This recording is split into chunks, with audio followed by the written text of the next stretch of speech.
After weeks of perfect reports from his managers, a white CEO went undercover as a dishwasher to see what was really happening in his own restaurant.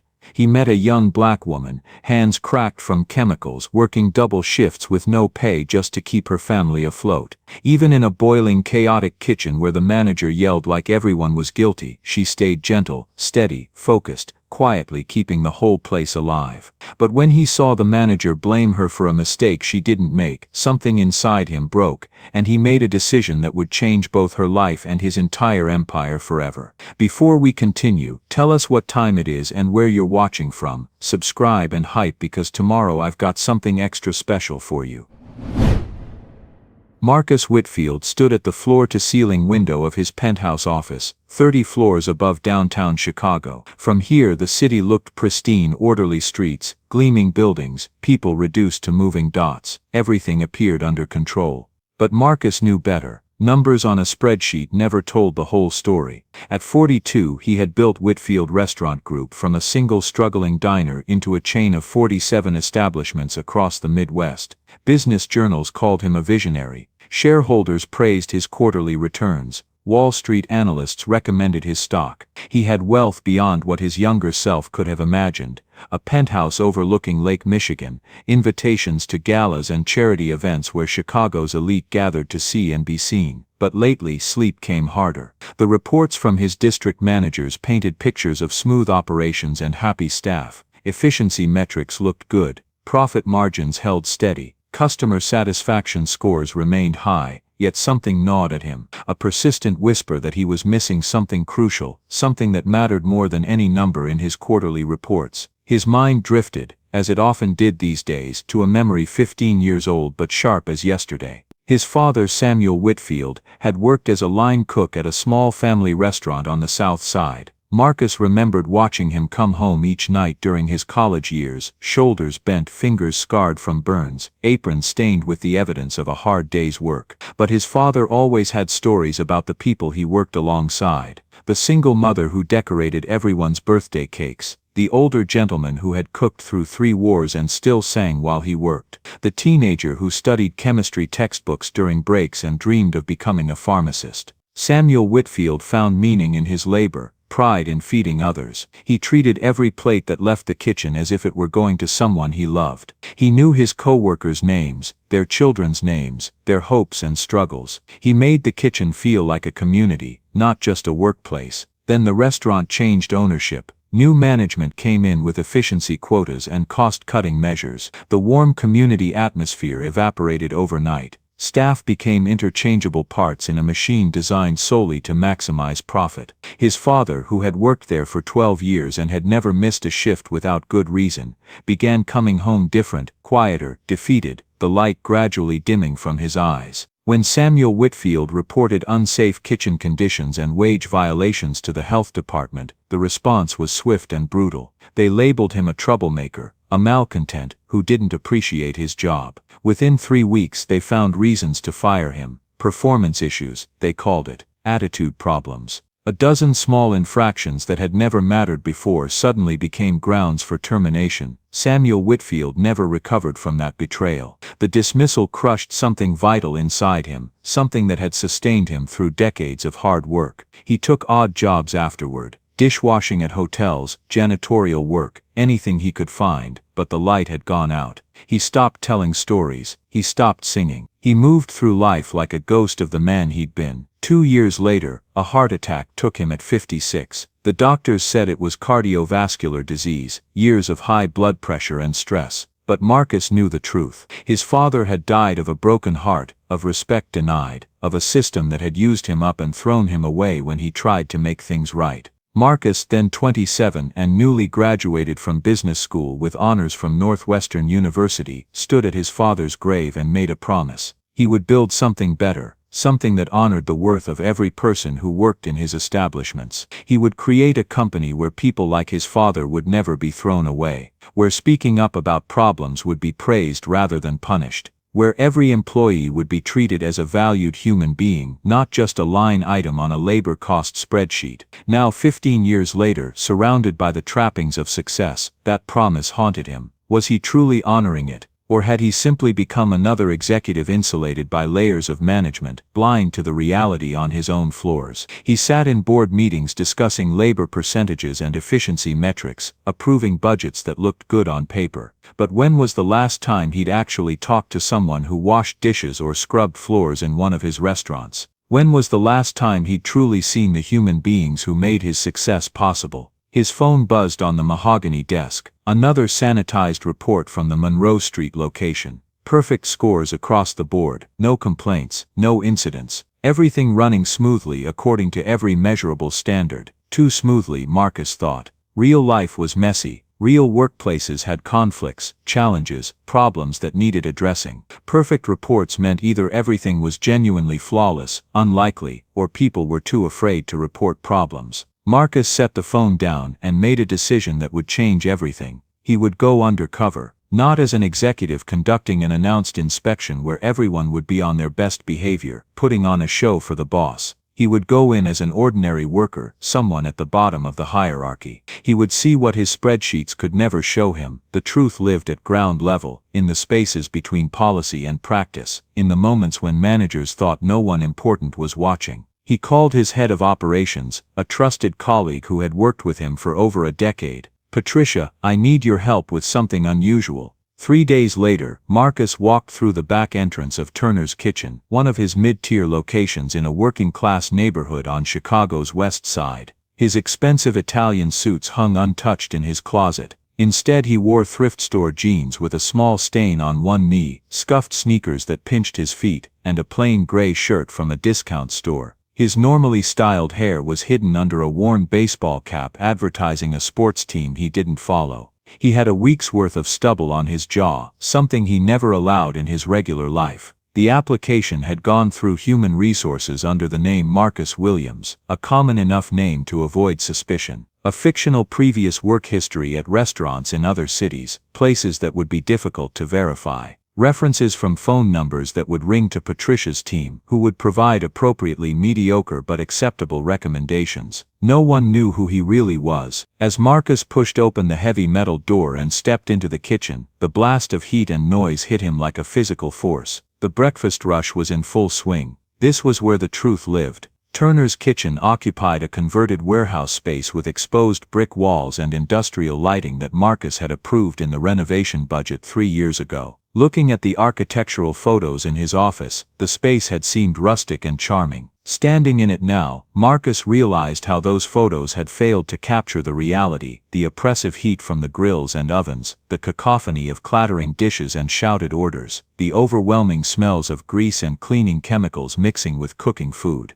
The breakfast rush was ending when Marcus arrived for his first shift. He pushed through the back door into a wall of motion and controlled chaos that no operations manual could adequately describe. "You the new guy?" A broad-shouldered man in his 50s looked him up and down with the assessing gaze of someone who had seen countless workers come and go. He wore a manager's polo shirt with the restaurant logo embroidered on the chest. "I'm Lou Patterson, kitchen manager. You ever worked a dish station before?" "Yes, sir," Marcus lied smoothly, having practiced this conversation in his mind. "A few places. Nothing fancy, but I know the basics." "Good. We need someone reliable. Last 3 people quit within a week." Lou gestured toward the back corner where steam rose from industrial sinks like smoke from a fire. "That's your station. Jasmine will show you the system. She's been here 4 months without a single call-off. You stick close to her, do what she does, you'll be fine." Marcus followed Lou's pointing finger and saw her for the first time. She stood at the 3-basin sink, arms deep in soapy water, working with focused intensity that reminded him of a musician lost in a performance. She was young, perhaps late 20s, with rich dark skin that gleamed with perspiration under the harsh fluorescent lights. Her hair was pulled back into a tight bun beneath a simple black bandana. She wore a faded apron over a plain white shirt, both already splattered with water and food residue despite the early hour. Her sleeves were rolled up to her elbows, revealing forearms that showed the lean muscle of someone who did physical work every day. What struck Marcus wasn't her appearance but her presence, the quality of her attention. While chaos swirled around her, cooks shouting orders, servers rushing past with towers of plates, pans clattering onto the metal prep tables, she moved with deliberate grace. Each dish received her full attention. She inspected each plate as she washed it, making sure no food residue remained.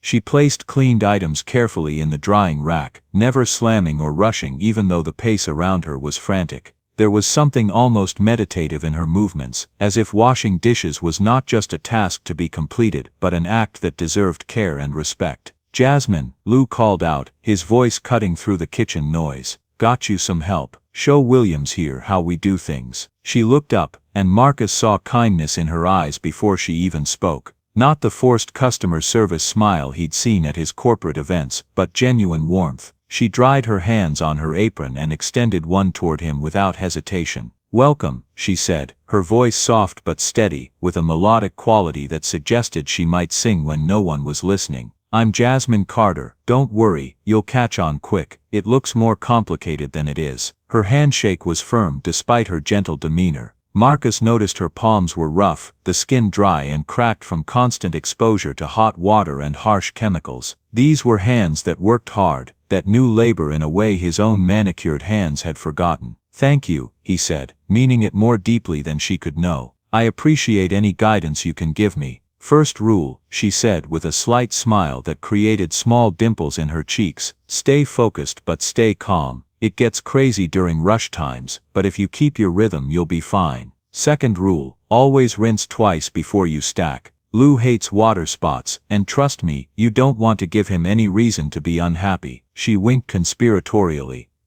"Third rule, and this is the most important one, we look out for each other back here. You need a break, you tell me. I need help, you step up. We're a team, not just individuals doing tasks." Marcus nodded, genuinely touched by her warmth toward a complete stranger who would be sharing her workspace and potentially slowing her down during his learning period. The morning accelerated quickly. Lunch service began at 11, and the kitchen transformed into controlled chaos that would have been beautiful if it weren't so intense. Orders poured in through the ticket system. Cooks shouted across the line in their own coded language. Servers burst through the swinging doors with towers of dirty dishes that they deposited at the dish station with barely a pause before rushing back out for more. Marcus struggled immediately. The three-basin system was more complex than it looked. Scrape and sort. Wash in the first sink with degreasing soap, rinse in the second sink, sanitize in the third sink with water hot enough to sting, then dry and stack according to specific organizational rules he kept forgetting.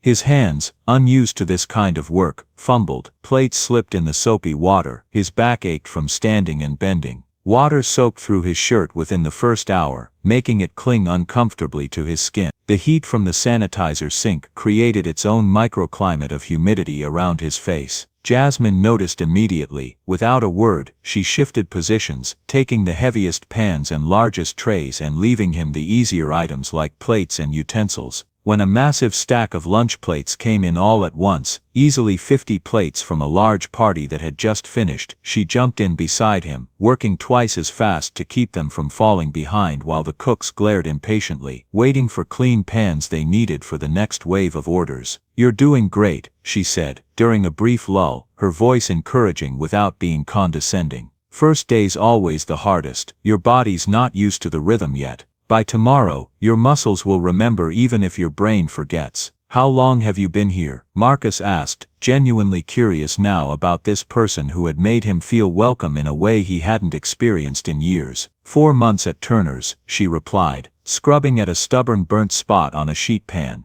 "But I've worked kitchens since I was 17, started as a server, moved to prep work, ended up back here at the dish station. It's honest work, keeps you humble. You can't fake washing a dish, it's either clean or it's not." I like that clarity. Throughout the day, Marcus watched her interact with everyone. She greeted each cook by name as they brought back their tools. She thanked servers who brought back their own dishes instead of just dumping them. When a young prep cook named Devon accidentally shattered a glass near her station, she calmly helped him clean it up while reassuring him that accidents happen and not to worry, that everyone breaks things sometimes. But he also noticed other things that made his jaw clench. How some coworkers treated her like furniture, barking orders without please or thank you. How Lou snapped at her twice for problems she clearly didn't cause, once when a server dropped an entire tray of dishes, somehow blaming Jasmine for not clearing the station fast enough, and again when the dishwasher machine temporarily malfunctioned, as if she controlled its mechanical functioning through sheer will. How she absorbed each slight without complaint, simply nodding and returning to work with the same steady grace. During the brief afternoon lull between lunch and dinner service, Marcus found her in the supply room, organizing cleaning products that someone had left scattered across the metal shelving.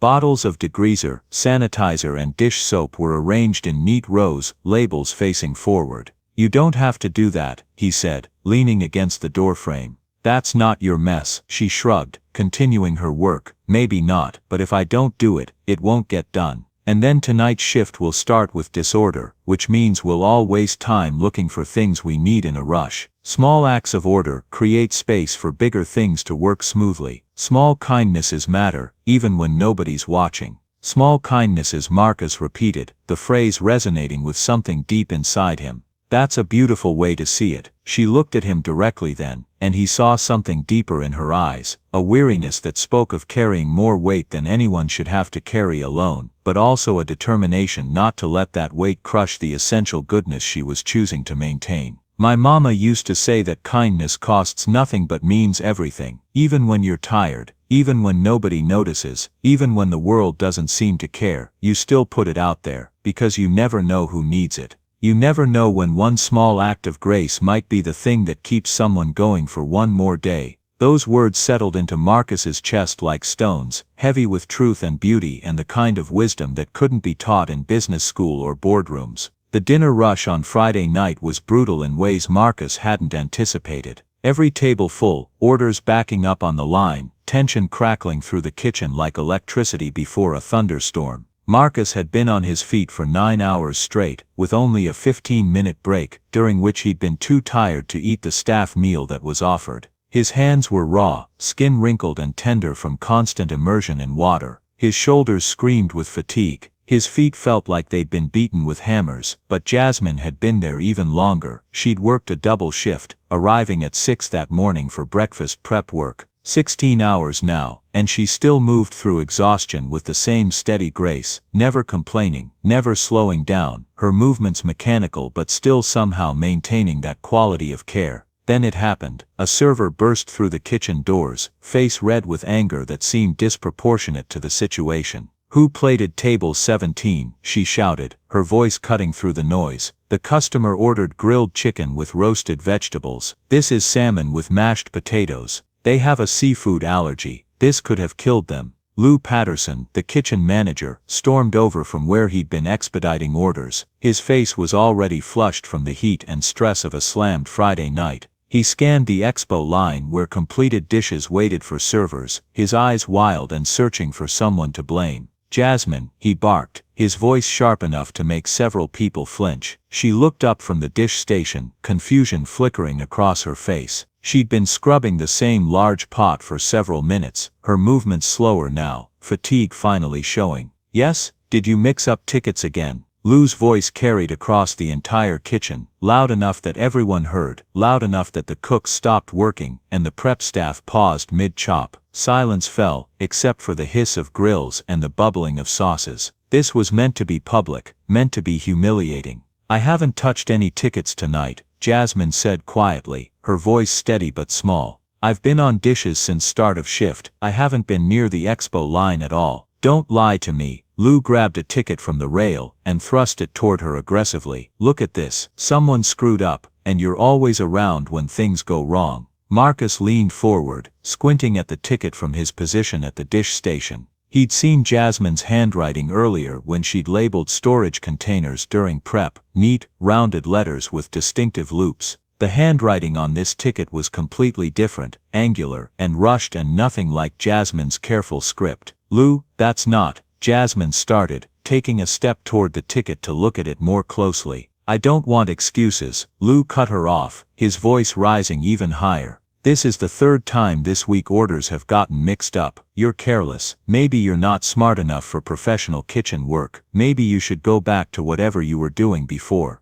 The words hung in the air, ugly and sharp. Jasmine's face went very still, all expression draining away. Her hands, which had been holding a pot, began to tremble slightly. Marcus saw her jaw clench, saw her fighting to maintain composure. Something snapped inside him. Not loud, but definite, like a thread that had been stretched too tight finally breaking. He stepped forward, leaving his station for the first time all day. That wasn't her. Lou turned, eyes narrowing with irritation at this interruption. Excuse me, I said that wasn't her. I've been working beside her all day. She hasn't left the dish station, except for one bathroom break that lasted maybe 3 minutes. She didn't touch those tickets. She wasn't anywhere near the expo line. You've been here 3 days, Williams. 3 days. You don't know anything about how this kitchen runs. You don't know the history, the patterns. I know what I've seen, and I've seen her blamed for things that aren't her fault. I've seen you snap at her when the dishwasher broke down, like she's supposed to be a mechanic.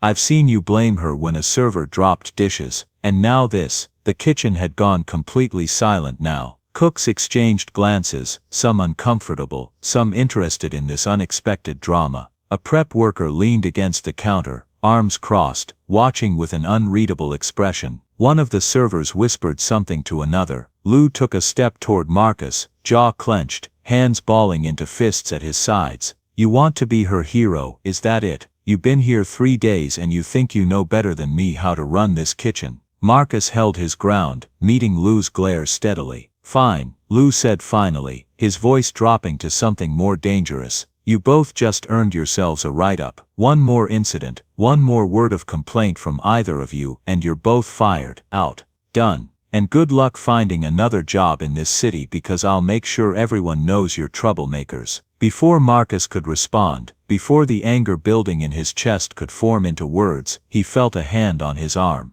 Jasmine's touch was gentle but firm, her fingers wrapping around his wrist. It's okay, she said softly, looking only at him, her eyes pleading. Please, don't make it worse. It's not okay. Please. The word came out almost as a whisper. I need this job. I can't afford to make trouble. Please. Marcus wanted to argue. Every instinct screamed at him to fight this injustice, to use his real authority, to reveal who he was and fire Lou on the spot. But he saw something in her expression that stopped him. She wasn't asking for heroics. She was asking for understanding. She was asking him to recognize that she had different stakes in this fight, that his privilege to speak up came without the consequences she would face. He swallowed his anger and nodded once, the movement stiff. Lou sneered, satisfied with this small victory. Smart choice. Both of you, back to work. And Jasmine, I want this entire dish pit spotless before you leave tonight. I want to be able to eat off these floors. The kitchen resumed its rhythm, but something had shifted.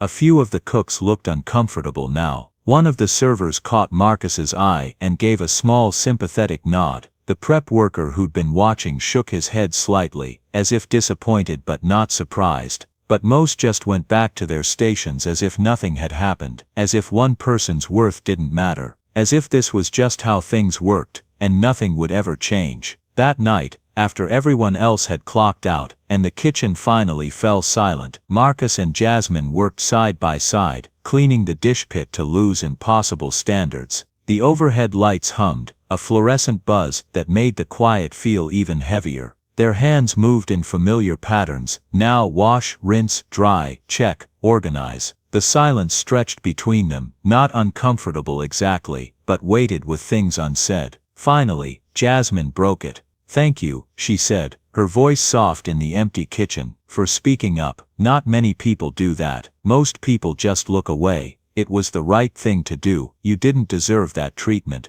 She smiled sadly, her hands still moving through the work. Deserving doesn't always matter in places like this. Lou's under pressure from district management to keep costs down and productivity up. Margins are thin, labor is expensive, and when something goes wrong, it's easier to blame the person who won't fight back than to address the real problems. Why don't you fight back? She paused, hands still in the soapy water, staring down at her own reflection distorted in the suds. When she spoke, her voice was even quieter. Because I have a 7-year-old daughter at home. Her name is Maya. She has asthma, needs medication every month that costs almost $200 even with insurance. And I'm taking care of my grandmother who has dementia. She lives with us. I'm all they have. I can't afford to lose this job. There's no safety net beneath me, no savings account, no family money to fall back on. If I fall, we all fall. The weight of her words pressed down on Marcus's chest, making it hard to breathe. This wasn't abstract injustice he was witnessing. This was someone's life, balanced on the edge of a blade, and any wrong move could send everything crashing down. "What about Maya's father?" he asked gently, immediately wondering if it was too personal a question. "Gone, left when she was 2 months old. Said he wasn't ready to be a father, that he had his own life to figure out." She said it without bitterness, just stating fact. "I haven't heard from him since. No child support, no birthday cards, nothing. It's just me, so I do what I have to do. I accept blame even when it's not mine. I stay quiet, even when I want to scream. I keep showing up because Maya needs me, and my grandmother needs me, and giving up isn't an option." Marcus dried his hands slowly on a towel, processing everything she'd said. "You mentioned your mother taught you about small kindness. Is she still around?" "She passed 4 years ago, cancer." Jasmine's voice softened with grief that time hadn't fully healed. Started in her breast, spread to her bones. By the end she was in so much pain, but she still found ways to give. She'd bake cookies for the hospice nurses, write thank you notes to her doctors, remember everyone's names and ask about their families. Even dying, she was thinking about other people. "She taught me that worth isn't about what you have, or what position you hold. It's about how you treat people, especially when you have nothing left to give. That's when it matters most." In that moment, standing in this industrial kitchen, at almost midnight, Marcus understood something profound. Jasmine wasn't just surviving. She was making a choice, every single day, to remain fully human in a system designed to reduce her to just a function, just a labor unit to be used and discarded. She was choosing grace when bitterness would be justified. She was choosing gentleness when anger would be easier. She was holding on to her humanity with both hands even as the world tried to pry her fingers loose. "Your daughter is lucky to have you," he said, and meant it with every fiber of his being. "Some days I wonder." Her voice cracked slightly. "I'm not home much. I work 6 days a week, sometimes doubles when they need coverage. Maya stays with our neighbor, Mrs. Washington, after school until I get home. Sometimes that's 8 o'clock, sometimes later. I miss her school events, her field trips, her bedtime stories. I miss so much of her childhood because I'm here washing dishes so we can afford rent and medicine and food." She paused, using the back of her hand to wipe at her eyes. "But I tell myself that working hard, showing up, doing the right thing even when it's difficult, that teaches her something too. I want her to see that we don't quit when things are hard. We don't break our principles to make life easier. We bend, we adapt, we keep going. But we don't break." Marcus turned away, blinking back unexpected emotion. He thought of his father working himself into an early grave trying to provide for his family. He thought of all the people in his 47 restaurants right now carrying burdens he never saw in his quarterly reports, making impossible choices between bad options, holding themselves together with determination and hope and nothing else. "Jasmine," he said carefully, turning back to face her, "what would you change? If you could fix one thing about working here, what would it be?" She thought for a long moment, her head tilted as if the question surprised her, as if no one had ever asked her opinion about how things should work. Finally she spoke, choosing her words with care.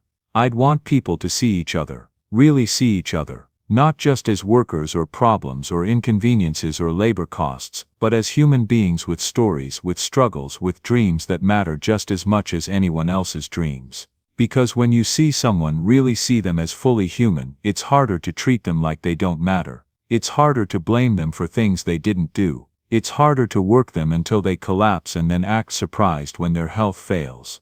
She met his eyes directly. "People like Lou, they're not evil, they're just focused on the wrong things. They see efficiency and productivity and cost control. They don't see Maya waiting at home for her mother. They don't see my grandmother, who sometimes thinks I'm her daughter, already dead for 4 years and cries because she thinks she lost me. They don't see the prep cook who's studying for his GED at night because he wants a better life. They don't see the server who's saving every tip to get away from an abusive boyfriend. They don't see us, and if you don't see people, you can justify almost anything you do to them." Her words echoed in the empty kitchen long after they finished and walked out into the cold Chicago night. Marcus stood on the sidewalk, watching her walk toward the bus stop, her coat too thin for November, her stride showing the exhaustion of a 16-hour day. And he made a decision. This wasn't just about fixing policies or improving management practices anymore. This was personal. This was about making sure Jasmine Carter and everyone like her would finally be seen. Over the following weeks, Marcus watched the pattern repeat with sickening regularity. Jasmine arrived early, stayed late, and absorbed blame that belonged elsewhere. She never called in sick, even on days when exhaustion shadowed her eyes and her movements were slower, more careful, as if pain lived in her joints. She covered shifts for co-workers who took advantage of her willingness to help, knowing she wouldn't refuse. She cleaned messes she didn't make. She fixed problems she didn't create. And through it all she remained gentle. She complimented a young server named Brittany who was having a terrible day after a customer yelled at her over a trivial mistake. She taught the new prep cook, a 19-year-old kid named Carlos from Honduras, how to sharpen knives properly and safely. She slipped leftover bread rolls and day-old pastries to an elderly homeless man named Robert who waited by the back alley each evening, never making her generosity a big production, just a quiet exchange and a few kind words. But Marcus also saw the toll this compassion was taking. Her shoulders curved inward with weariness. Her hands, already rough, developed new cracks and calluses that sometimes bled if she wasn't careful. She moved slower toward the end of shifts, pain evident in her careful steps and the way she sometimes pressed a hand to her lower back when she thought no one was looking. He tried to help where he could without drawing attention to his efforts. He took on heavier loads, positioning himself to handle the massive stock pots and sheet pans before she could reach for them. He intercepted blame when Lou looked for scapegoats, deflecting criticism onto himself when he could. He made sure Jasmine took her breaks even when she protested that there was too much work, physically walking her to the break room and promising he'd handle things for 15 minutes. Something was shifting inside him, something he hadn't anticipated when he'd started this undercover investigation. This wasn't just research anymore, wasn't just about gathering information to improve policies or increase efficiency. This was about one specific person who had reminded him why any of it mattered in the first place, why his father had found meaning in kitchen work despite the hardship, why his promise at his father's grave had felt so urgent and so important. Then came the day everything changed. It started simply enough, a busy Tuesday lunch rush, nothing unusual by Turner's Kitchen standards. The morning had been hectic from the start. A delivery truck arrived 2 hours late, throwing off the entire prep schedule. 2 servers called in sick, leaving the front of house short-staffed. The dishwasher machine malfunctioned briefly, backing up plates during a crucial hour. Jasmine had mentioned that morning, during their brief conversation before the chaos began, that Maya had been sick the night before, up at 2 in the morning coughing, struggling to breathe, her inhaler not providing enough relief. Jasmine had spent hours with her daughter in the bathroom, running hot showers to create steam that would ease the asthma attack, singing lullabies until dawn when Maya finally fell into exhausted sleep in her arms. Then she'd come straight to work, leaving Maya with Mrs. Washington and a long list of instructions about medications and warning signs that might require emergency intervention. Marcus could see the exhaustion carved into her face. The skin beneath her eyes looked bruised. Her movements had a mechanical quality, operating on muscle memory and willpower alone. She'd had maybe an hour of sleep if that. "You should go home," Marcus had said to her during a brief moment between breakfast and lunch. "I can cover here. Lou might be angry but your health matters more." "I can't," she'd replied, her voice firm despite the weariness. "I've already missed 2 days this year when Maya was hospitalized with pneumonia. If I miss another day without doctor's orders, they could fire me for unreliability. I just need to push through. I've done it before." Now around 2 in the afternoon during the post-rush cleanup, Marcus watched Jasmine reach for a heavy stock pot on a high shelf in the storage area. She was stretching up on her toes, her fingertips just grazing the handle. He was across the kitchen carrying a rack of clean plates when he heard the clatter. The sound of metal hitting tile. Then the sharp cut-off gasp. He turned just in time to see her crumple. She folded at the knees like a puppet with cut strings, one hand reaching for the wall but missing entirely. She hit the floor hard, her head bouncing once against the tile before going still. The stock pot clattered beside her, rolling away with a hollow echo. Jasmine. Marcus was running before his brain fully processed what had happened. He dropped the rack of plates, heard them crash behind him but didn't care, and dropped beside her, hands hovering, unsure where to touch without causing harm. Someone call 911. Lou appeared from the office, face tight with irritation first, then concern. What happened? She collapsed. She needs help now. She probably just needs water and rest. Get her to the break room. Call 911 right now. Marcus's voice came out harder, sharper than he'd ever spoken to anyone in this kitchen. The command in his tone, the absolute authority that came from years of being CEO, even though Lou didn't know that, made the manager actually step back, startled. A server named Rachel was already on her phone, speaking rapidly to the emergency dispatcher. Marcus carefully supported Jasmine's head, checking her breathing. Steady but shallow, her skin was cool and clammy to the touch. Her pulse, when he found it at her wrist, was rapid and thready. "Jasmine, can you hear me?" he said softly, his mouth close to her ear. "You're going to be okay, help is coming. Just breathe, just stay with me." Her eyelids fluttered, confusion crossed her face as consciousness slowly returned. When her eyes finally opened and focused on his face, the first word she said made Marcus's chest constrict painfully. "Maya, not what happened or where am I." Her first thought, even in this state, was for her daughter. "She's okay," he assured her, though he had no idea if that was true, had no way of knowing. "You're at work, you fainted. Paramedics are coming." "No." She tried to sit up, panic flooding her features, replacing confusion with fear. "No, I can't afford an ambulance, I can't go to a hospital. The bill, I can't. Don't worry about that right now. Just breathe. Maya gets home from school at 3:15. Mrs. Washington expects me to pick her up by 4, and Grandma needs her afternoon medicine at 4:30. The blue pills, 2 of them, with food.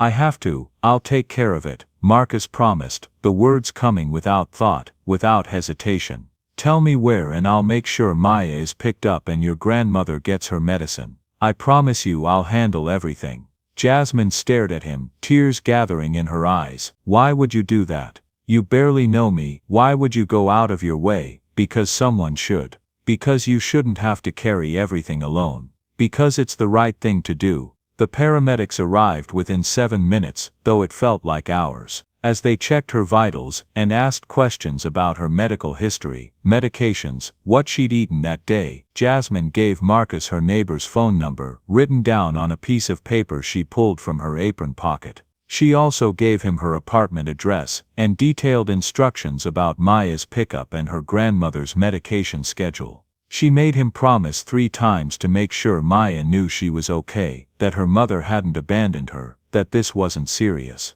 "Tell her Mama's fine and I love her," Jasmine whispered as they prepared to load her onto the gurney. "Tell her I'll be home as soon as I can. Tell her not to be scared. Can you do that?" "I promise," Marcus said, squeezing her hand gently. "I'll take care of everything. You just focus on getting better." After the ambulance left, its sirens fading into Chicago's afternoon traffic noise, Lou gathered the remaining staff in the kitchen. His face had returned to its normal expression of irritation. "All right, show's over. We're short-handed now, so everyone picks up the slack. Williams, you're covering her station alone this afternoon. Rachel, you're taking double tables. We've got dinner service in 3 hours, and we need to be ready." Marcus turned slowly to face him, something cold and hard settling into his chest. What happened to her wasn't acceptable. "Excuse me, she's been working herself to exhaustion. When's the last time you asked if she was okay? When's the last time anyone here made sure she ate something during her shift or took an actual break?" Lou's jaw clenched. "That's not how kitchens work, Williams. This is the restaurant industry. People pull their weight, or they leave. It's tough, but it's the standard. We don't coddle people here. There's a difference between tough standards and cruelty. What I just witnessed was cruelty. You threatening me, Williams. Because I can have you out of here so fast. I'm telling you that someone needs to start caring about the human beings who make this place run. One way or another, things are going to change." Lou stared at him for a long moment, trying to read something in Marcus's face. Then he turned and walked away, muttering something under his breath about troublemakers and people who don't understand how the real world works. Marcus stood there, his hands still shaking slightly from adrenaline, his heart pounding. He wanted to tell Lou everything right then, to drop his disguise and reveal who he really was, to fire him on the spot and start making changes immediately. But something stopped him. This wasn't about power yet. This was about something more fundamental than his authority as CEO. This was about seeing what happened next, about understanding the full scope of the problems before he started implementing solutions. He had promises to keep first. Marcus left work an hour early that day, something he'd never done before in his 3 weeks at Turner's Kitchen. He had promises to keep, and they mattered more than any shift. Maya's school was a 10-minute drive from the restaurant, located in a neighborhood that Marcus's real estate reports would have labeled transitional, a polite way of saying working-class families hanging on, property values uncertain, investment potential unclear. He arrived at pickup time, parking his borrowed Honda Civic among the minivans and older sedans of other caregivers. He stood awkwardly near the school's main entrance, among the parents and grandparents and nannies. He felt completely out of place. He had no children, no experience with this world of backpacks and permission slips and dismissal procedures. Parents chatted with each other, clearly familiar from daily encounters. He stood alone, checking his phone, waiting. When a small figure in a yellow backpack emerged from the building, Marcus recognized her immediately. She had her mother's eyes, large and expressive, and her mother's careful way of moving through space, watching everything.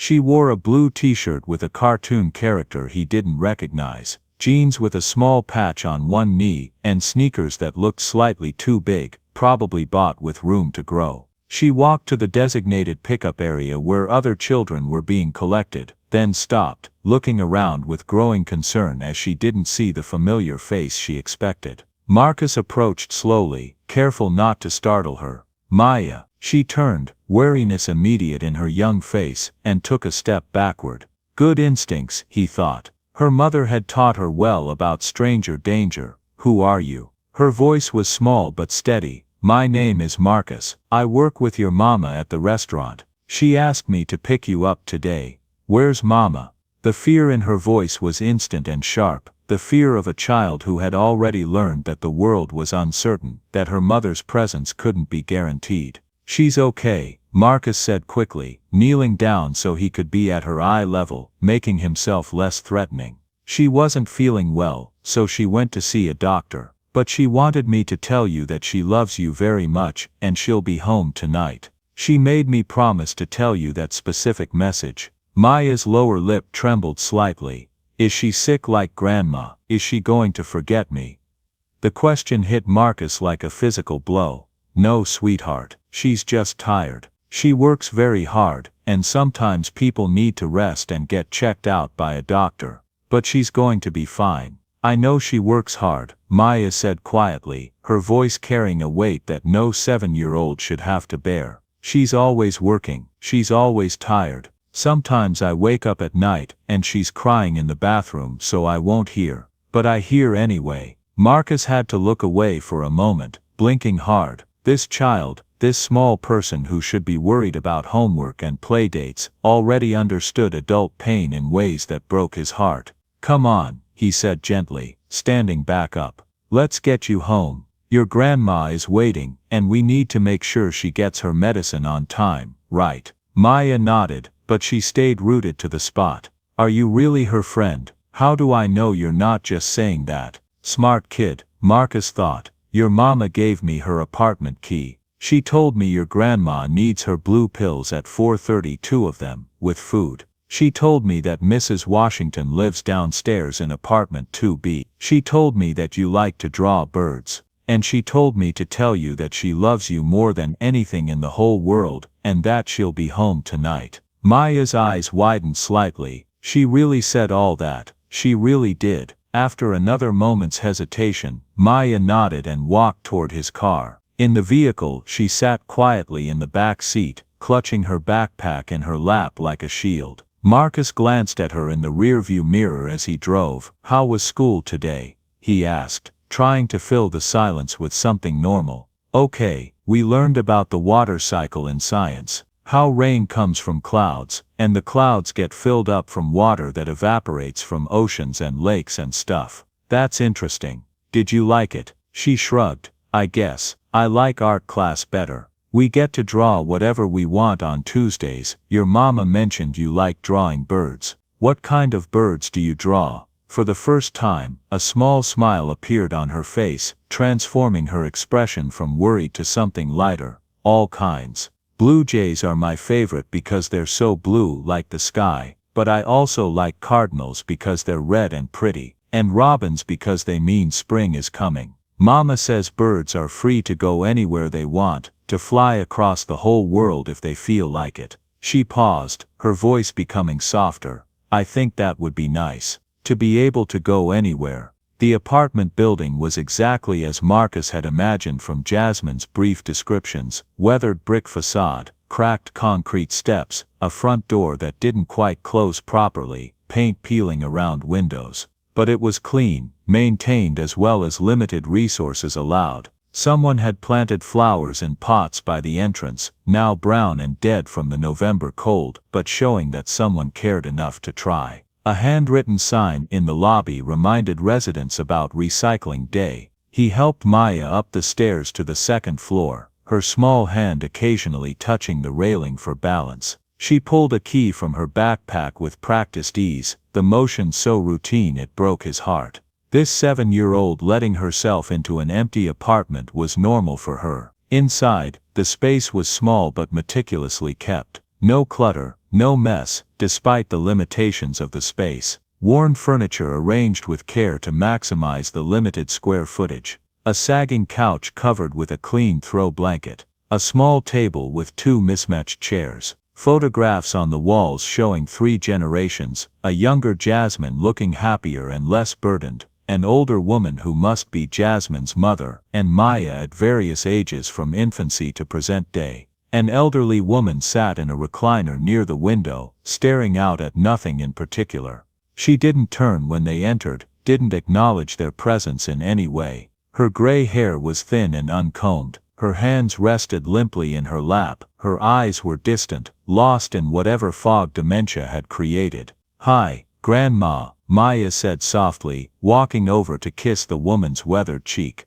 "It's me, it's Maya. I'm home from school." No response. The woman's eyes remained distant, focused on something only she could see. Maya moved through a routine that broke Marcus's heart with its practiced efficiency, the way this child had learned to become a caregiver. She went to a kitchen cupboard and retrieved a carefully labeled medication organizer. She filled a glass with water from the tap. She returned to her grandmother and gently helped her take each pill, patient and calm, speaking softly the entire time. "This is the blue one for your heart, Grandma, and this is the white one for your blood pressure. Good, you're doing so good. Now drink some more water." Marcus stood in the doorway, watching, his throat tight. When Maya finished with the medications, she turned to Marcus. "Mama says Grandma used to tell the best stories when she was younger. About when she worked at a bakery and made the most beautiful wedding cakes. People would come from all over the city to order her cakes. She was famous, kind of, but she doesn't remember now. Sometimes she calls me by Mama's name, sometimes she doesn't say anything at all." Maya carefully put the medicine container back in its exact spot in the cupboard, everything organized, everything in its place. "I'm supposed to do my homework now. Mama checks it when she gets home, and she gets worried if I don't have it done." She settled at the small table by the window, pulling out worksheets and a worn pencil with teeth marks on it. Marcus stood there, uncertain of his role, watching this small person shoulder responsibilities far beyond her years with a grace that reminded him achingly of her mother. "Maya," he said softly after a few moments, "your mama is one of the strongest people I've ever met, and I think you're just like her." She looked up from her math worksheet, her eyes serious and old beyond their years. "Mama says being strong doesn't mean you don't get tired. It means you keep going even when you're tired. She says that's what brave people do. They don't quit just because things are hard." Marcus nodded, unable to speak past the tightness in his throat. He sat down across from her, and they worked together in comfortable silence, her on her homework, him responding to texts from Patricia about his real life that seemed very far away right now. An hour later his phone rang. Jasmine's number. "Hello, Marcus." Her voice sounded tired but relieved. "They're discharging me. I'm okay, just dehydration and exhaustion. They gave me IV fluids and lectured me about taking better care of myself." A dry laugh, "as if I have a choice. Is Maya?" "She's right here, she's fine.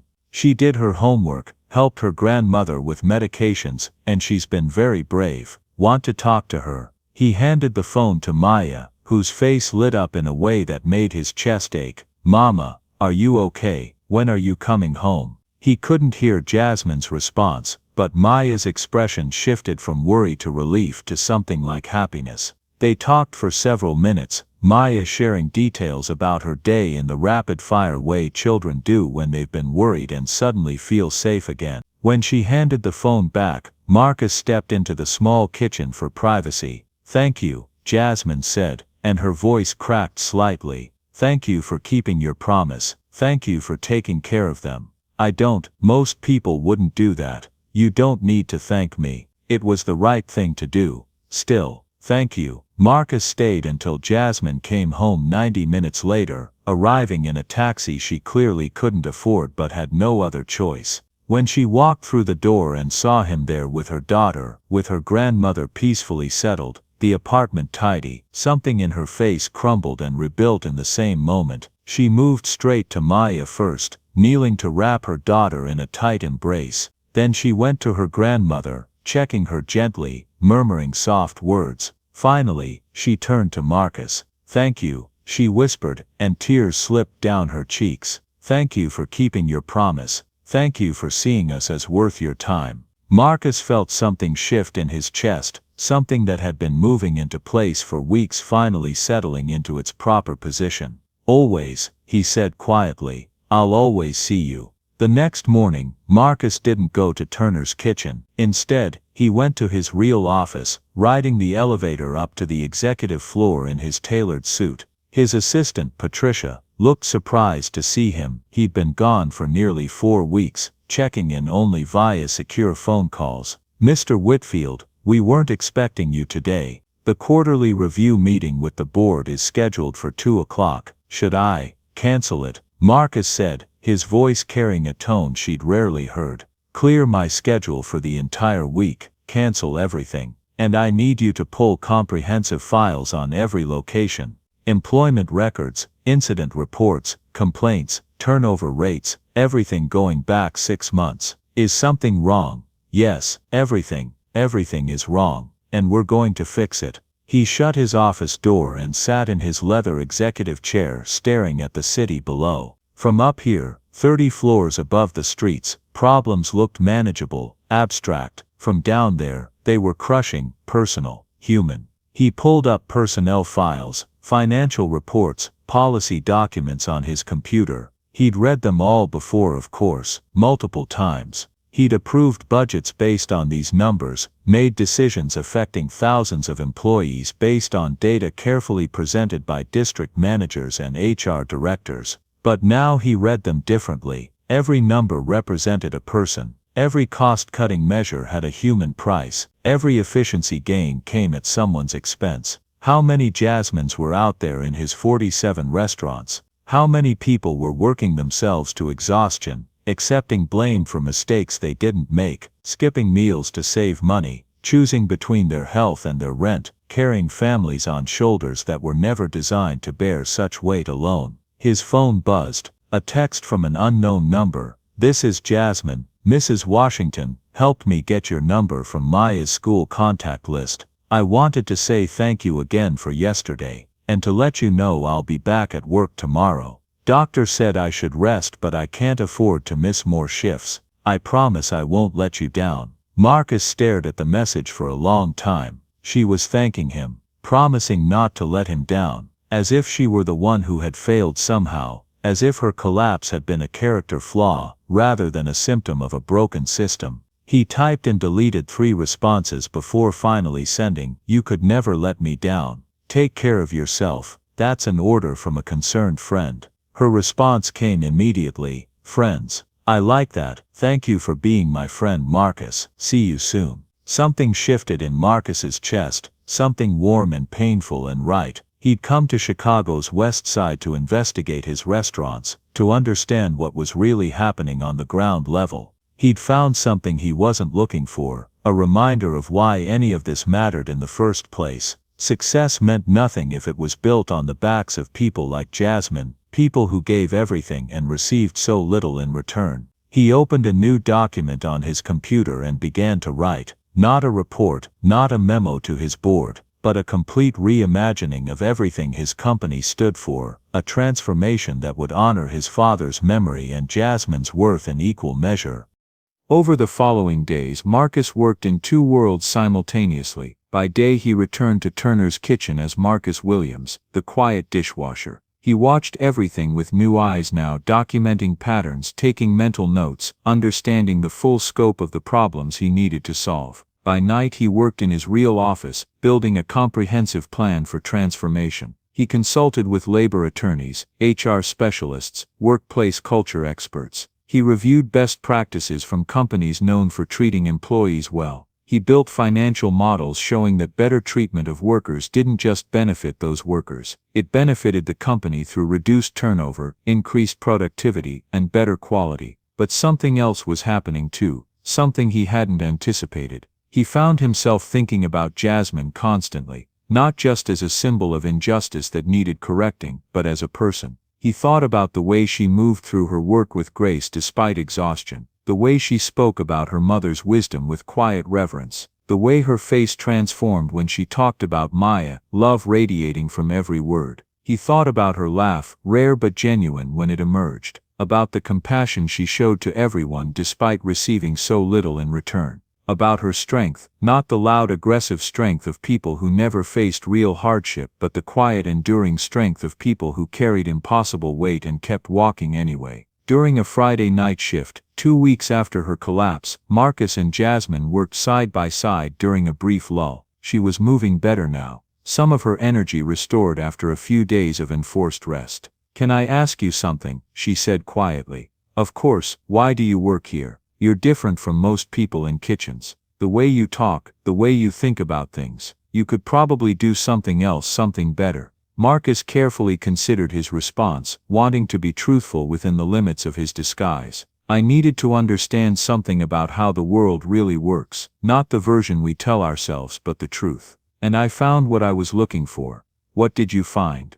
He looked at her directly. "I found that some people are carrying weight that would break most of us. And they do it with grace. They do it with gentleness. They do it because they don't have a choice, but they still choose how they carry it. That's extraordinary." Jasmine smiled, a real smile that reached her eyes. "You're kind of intense, you know that. I've been told that, but in a good way, in a way that makes me think maybe the world isn't as hard as it sometimes feels." Marcus wanted to tell her everything then, wanted to reveal his identity, to promise her that things were going to change, that she would never have to collapse from exhaustion again. But he held back. Not yet, soon but not yet. The following Monday morning, Marcus made the decision. It was time. He called a mandatory all-staff meeting at Turner's Kitchen, scheduled for 11 o'clock before lunch service. He arrived not as Marcus Williams, but as Marcus Whitfield, CEO. He wore one of his best suits, had his hair professionally styled, looked every inch the successful executive he was.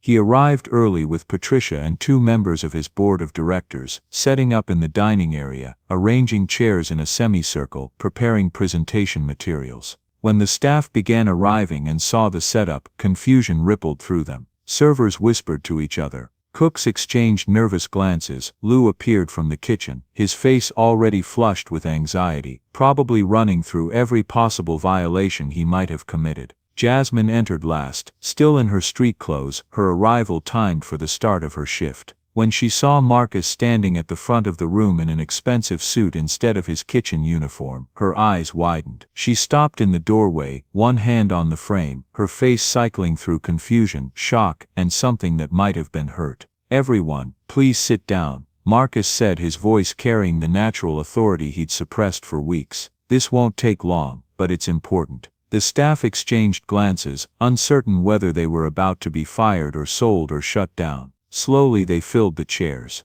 Jasmine took a seat in the back row, her face carefully blank now, walls going up. Marcus waited until everyone was settled, until the room fell completely silent, except for the hum of the refrigerators and the distant sound of traffic outside. Some of you know me as Marcus Williams, the guy who started working Dish about a month ago, he began, his voice steady and clear. But my real name is Marcus Whitfield. I'm the founder and CEO of Whitfield Restaurant Group. For the past 4 weeks, I've been working here undercover to understand what life is really like on the ground level of my restaurants. The room erupted, voices overlapped in shock and disbelief. Lou went pale, his hand gripping the edge of his chair. Several staff members turned to look at Jasmine, who sat frozen, her face unreadable. A few people looked angry, feeling betrayed or manipulated. Marcus raised a hand, and slowly, grudgingly, silence returned. The tension in the room was thick enough to cut. I know some of you might feel deceived, and I understand that, but I need you to understand why I did this. I came here because I stopped trusting my reports. Because numbers on spreadsheets don't tell you how people are really being treated. Numbers don't tell you if someone is working themselves into the hospital because they can't afford to say no to extra shifts. Numbers don't tell you if managers are creating toxic environments where good people are blamed for things they didn't do. He clicked a remote.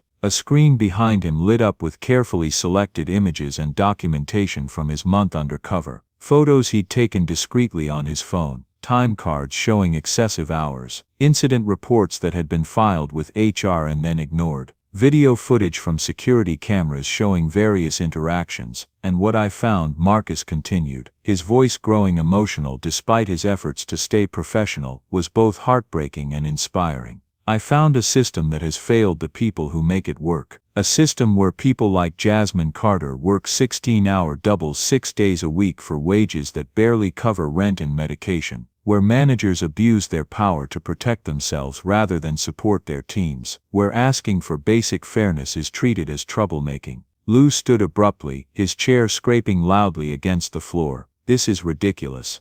I run this kitchen by the book. Every policy, every procedure comes from corporate. I follow every single guideline. Sit down, Marcus said quietly. The steel in his voice, the absolute authority of someone who owned every brick in this building, left no room for argument. Lou sat, his face red with anger and fear. Marcus turned his attention back to the room, making eye contact with as many people as he could. But I also found something else. I found extraordinary humanity. I found people who showed up every day and gave more than their jobs required. I found compassion where bitterness would have been completely justified. I found grace under pressure that humbled me and reminded me why I started this company in the first place. His eyes found Jasmine in the back row. She was staring at her hands, tears streaming silently down her cheeks, her shoulders rigid with tension. Jasmine, he said gently, would you stand up please? She shook her head slightly, not looking up, her hands gripping her knees. Please, I need you to stand up. Slowly, reluctantly, she rose. Her whole body trembled. She still wouldn't look at him. Tell everyone what your mother used to say, about being kind to others.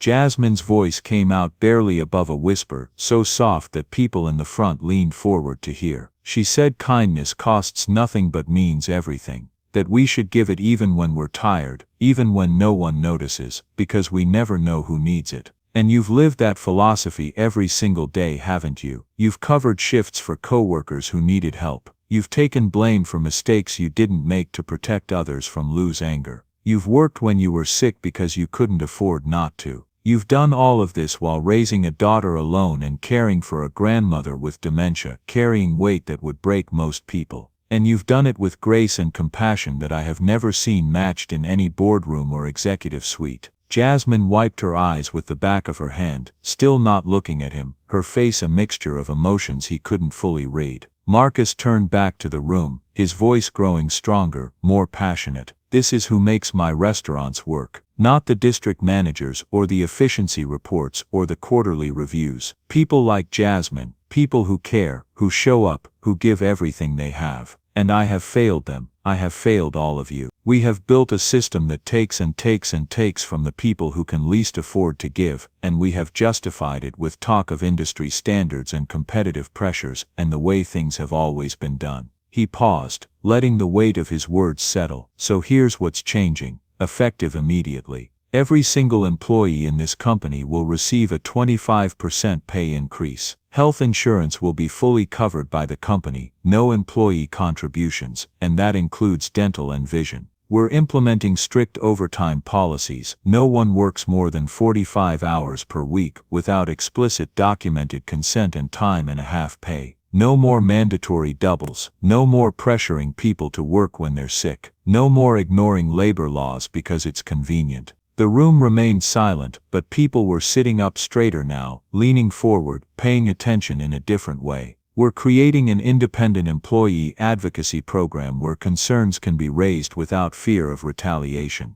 Every complaint will be investigated by someone outside the chain of command. We're instituting comprehensive management training focused on respect and support, not just efficiency metrics. And we're establishing an emergency assistance fund for employees facing unexpected hardships, medical bills, housing crises, family emergencies. No one who works for this company should ever have to choose between their health and their paycheck. Marcus pulled out a folder and opened it, looking directly at Lou. Lou Patterson, you're suspended effective immediately pending a full investigation of your management practices. Based on what I've witnessed personally and what has been documented over the past 4 months, if the investigation confirms these patterns, you'll be terminated with cause. Lou opened his mouth as if to protest, then thought better of it. He stood, grabbed his coat from where it hung on a hook, and walked out without a word, the door swinging shut behind him with a definitive sound. Marcus looked around at the faces staring back at him, some shocked, some hopeful, some skeptical, some cautiously optimistic. I know this doesn't fix everything overnight. I know trust is earned through actions, not just words and policy changes, but I'm committing to you, to all of you, that I will do better. We will do better. This company will become a place where respect isn't just a value we put on posters. It's the foundation of everything we do. He turned to Jasmine, who was still standing in the back row, still not looking at him. And you, Jasmine Carter, I'm offering you a new position, Director of Employee Advocacy. Your job will be to help me redesign our entire system from the perspective of the people who actually work in it, who understand the reality of these jobs in ways I never could from my office 30 floors up. Full salary of $75,000 a year to start. Full benefits, including coverage for your daughter and grandmother. Flexible hours so you can be present for Maya's school events and your grandmother's care. A budget to build a team and create real change across all 47 of our locations. We need your voice. We need your perspective. We need you to help us become the company we should have been all along. The room held its collective breath, everyone turning to look at Jasmine. She finally raised her eyes to meet his. They were filled with tears, but also with something else, uncertainty, hope, fear, possibility, all swirling together. Her hands twisted together in front of her. Why? She asked, her voice shaking. Why me? Why did you lie to me for weeks? Why did you pretend to be my friend when you were really just studying me like some kind of experiment? The hurt in her voice cut Marcus deeper than any angry accusation could have. Because I needed to understand. Because I needed to see the truth that my reports were hiding from me. And yes, I was studying the situation, but Jasmine. He took a step toward her, his voice dropping, becoming more personal despite the room full of people. I wasn't pretending about the friendship. I wasn't pretending about caring what happened to you. Everything I felt, every promise I made, that was real. That was me, not some undercover character. How can I trust that? How can I trust any of this?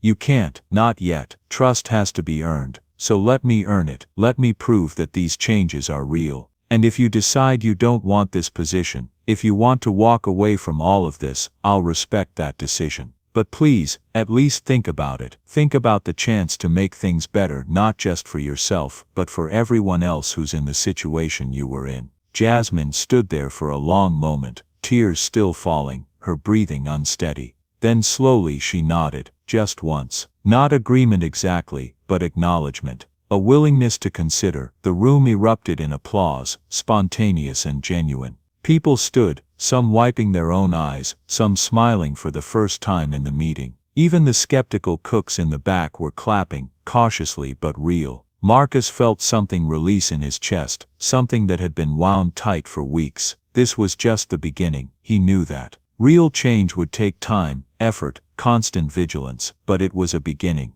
And that meant everything. 6 months passed like a wave transforming ashore, slowly enough that you could watch it happen, but profoundly enough that the landscape changed completely. Marcus stood in the same dining room at Turner's Kitchen on a mild April afternoon, but everything had changed. The staff looked different, less exhausted, more engaged, their movements carrying a different quality now. New faces had joined, and old faces had rediscovered energy they'd forgotten they possessed. The kitchen ran smoothly, efficiently, but now there was laughter mixed with the noise of service, conversations instead of just barked orders, music playing softly in the background during prep hours. Jasmine arrived for their scheduled meeting, no longer in kitchen whites but in professional attire, that she wore with growing confidence, a blue blouse and gray slacks, her hair styled in natural curls that framed her face beautifully. She carried a tablet filled with notes from her work across all 47 of Whitfield's locations, but the most significant changes were invisible to anyone who didn't know where to look. They lived in small moments that added up to fundamental transformation, a manager thanking a dishwasher by name and asking about their family, a cook voluntarily covering a shift for a coworker without resentment, staff taking full lunch breaks without guilt, employees leaving on time without being made to feel like they were abandoning their responsibilities. "How's the new advocacy program rollout going?" Marcus asked as they settled at a corner table, the same table where they'd once sat during his undercover stint.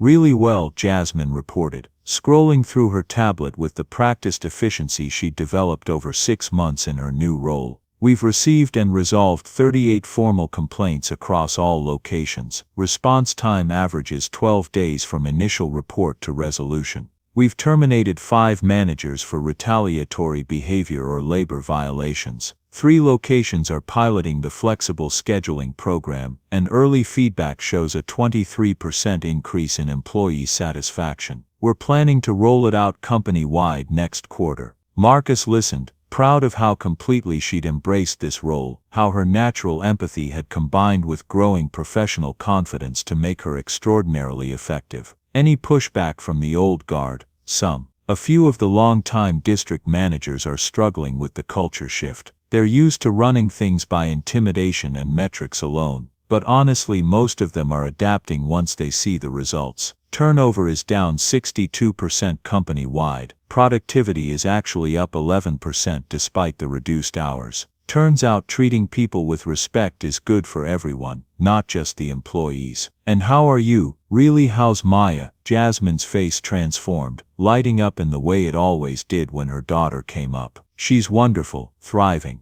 I was able to attend her spring concert last week, first time I've been to a school event in almost 2 years. She sang a solo, Marcus, a solo, and I was there to see it. She drew me a picture afterward of the 2 of us together with birds flying around us, and she wrote 'Mama came' across the top with crayons. I have it hanging in my office. And your grandmother, that day program you helped me find has been amazing. She goes 4 times a week now. They do art therapy, music therapy, social activities with other people her age. She doesn't always know who I am anymore. Some days she thinks I'm her sister who died 20 years ago. Some days she doesn't speak at all, but she seems more peaceful, content, and knowing she's well cared for while I'm at work." Jasmine's voice grew thick. "I can't tell you what that peace of mind means." Marcus felt warmth spread through his chest, the same warmth he felt every time he saw the ripple effects of these changes spreading outward.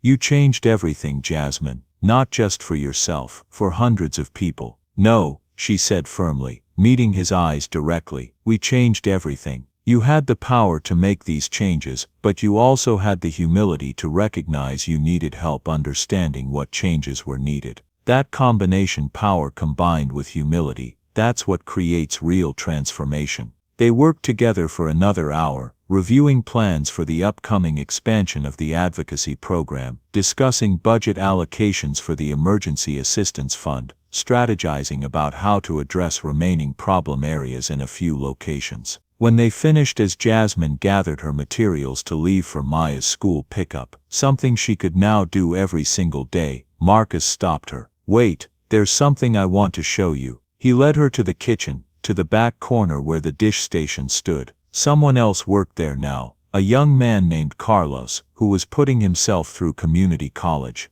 But on the wall above the station, in a simple frame, hung her old dishwashing apron, faded, frayed, stained with the evidence of countless hours of labor. Jasmine stopped, staring at it. "You kept that. It's the most important thing in this building," Marcus said quietly. "It reminds me what matters, that the strongest systems are built on recognizing human worth. That real success is measured in lives improved, not just profits earned. That courage doesn't always look like grand gestures, sometimes it looks like showing up every day and choosing compassion when everything else would justify bitterness." Jasmine reached out, her fingers not quite touching the glass protecting the apron. "Sometimes I can't believe this is real, that my life changed so completely in just 6 months. I keep waiting to wake up. It's real, and you deserve every bit of it." She turned to face him, and something passed between them. Not romantic exactly, though Marcus had long since admitted to himself that his feelings for her ran deeper than professional respect, but something more fundamental than romance. A recognition of shared purpose, of lives intertwined by commitment to something larger than themselves. "Thank you," she said softly, "for seeing me when I felt invisible, for believing my voice mattered, for using your power to lift others up instead of just accumulating more power." "Thank you," Marcus replied, "for not giving up, for showing me what real courage looks like, for reminding me that my father's dream, a workplace built on human respect, was always worth fighting for." A month later, Whitfield Restaurant Group announced its newest initiative, the Dignity First Foundation. 5% of all company profits would go into an independently managed foundation supporting food service workers across the entire industry, not just Whitfield employees facing emergencies. Medical bills, housing crises, domestic violence escapes, educational expenses for workers' children, elder care costs, any situation where a food service worker needed help and had nowhere else to turn. Jasmine would serve as executive director, leading a team of 7 advocates with real power to investigate and address injustice wherever they found it in the industry. At the press conference announcing the foundation, held at Whitfield's headquarters with local and national media present, reporters asked Marcus why he was giving away millions in profit to help workers at competing restaurants. He thought of his father, broken by a system that valued efficiency over humanity. He thought of Jasmine, working herself into collapse because she had no other choice. He thought of Maya, drawing birds because they symbolized freedom her mother couldn't have. He thought of all the invisible people carrying impossible weight with grace. "Because success without compassion is just accumulation," Marcus said, his voice steady and clear. "Real wealth isn't measured in stock prices or profit margins. It's measured in lives touched, in respect restored, in hope renewed, in systems transformed to serve human flourishing, rather than just economic efficiency. Everything else is just numbers on a page." The first recipient of foundation assistance was a single mother in Milwaukee who'd been injured on the job and couldn't afford the physical therapy she needed to return to work. The second was a young man in Detroit whose apartment had burned down, destroying everything he owned and leaving him homeless while he tried to keep his restaurant job.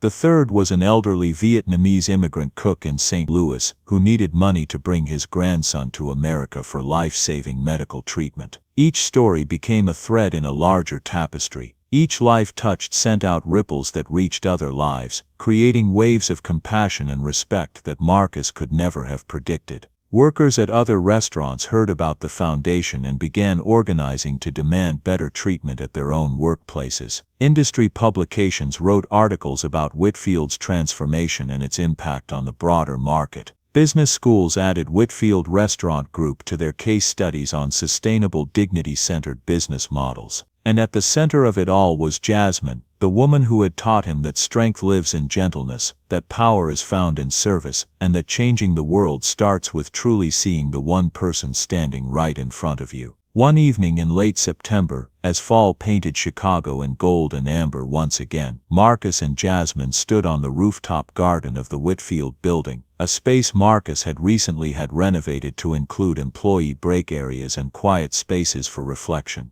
They looked out over the city as it transitioned from day to night, lights beginning to twinkle in windows, traffic flowing like rivers of light below. "Do you ever think about that first day?" Jasmine asked, leaning against the railing. "When you walked into the kitchen and I showed you how to wash dishes." Marcus smiled at the memory. "Every day, I thought I was there to gather information, to study a problem. Turns out I was there to learn the most important lessons of my life." "What did you learn?" He was quiet for a long moment, watching the sun set over the skyline in shades of orange and pink. That compassion is never wasted, that respect is not negotiable, not ever, not for anyone, regardless of their job or income or status. That one person who chooses to remain fully human in dehumanizing circumstances can change the world. And that love, not romantic love necessarily though, he paused, meeting her eyes, but real love for justice, for what's right, that's the only thing that actually matters in the end. Jasmine held his gaze for a long moment, something unspoken passing between them. Then she smiled, that genuine smile that had first captured his attention 9 months ago in a chaotic kitchen. "My mama would have liked you," she said softly. "I wish I could have met her. You did in a way. Every lesson she taught me, every value she lived, it's all still here, still rippling outward through everything we're doing. She's here in the foundation, in the policy changes, in every worker who gets treated with respect because we fought to make things better." Marcus nodded, feeling the truth of it. "Your father would be proud too," Jasmine added. "I know he would. You honored his memory in the best possible way, by building something that protects people like him." They stood there as the sun dipped below the horizon, painting the sky in shades of hope and possibility. Below them, the city hummed with life. 47 restaurants bearing the Whitfield name, each one now a place where human worth lived, not just in mission statements but in daily practice. Hundreds of employees going home at reasonable hours, to families they could support, to futures that held genuine possibility instead of just endless exhaustion. And beyond those 47 restaurants, ripples continuing to spread, other companies reconsidering their labor practices, other workers finding courage to speak up, other CEOs questioning whether profit maximization was really the highest good, other communities beginning to recognize that how we treat the people who serve us reveals who we truly are. All because one man chose to see beyond his office window. All because one woman chose compassion, even when she had every reason to choose bitterness. All because they both understood that changing the world doesn't require grand gestures or dramatic revolutions. It requires millions of small choices made with intention and love and commitment to recognizing the sacred worth of every human being. The weight of kindness, Marcus had learned, is both heavy and light. Heavy because it demands everything from you, your time, your resources, your comfort, your willingness to be transformed by truly seeing others suffering. Light because it lifts everything around you, creating space that allows others to rise, to breathe, to hope, to believe that maybe the world can be better than it is. And in the end, standing on that rooftop with Jasmine as stars began to appear overhead, Marcus understood that it was the only weight worth carrying,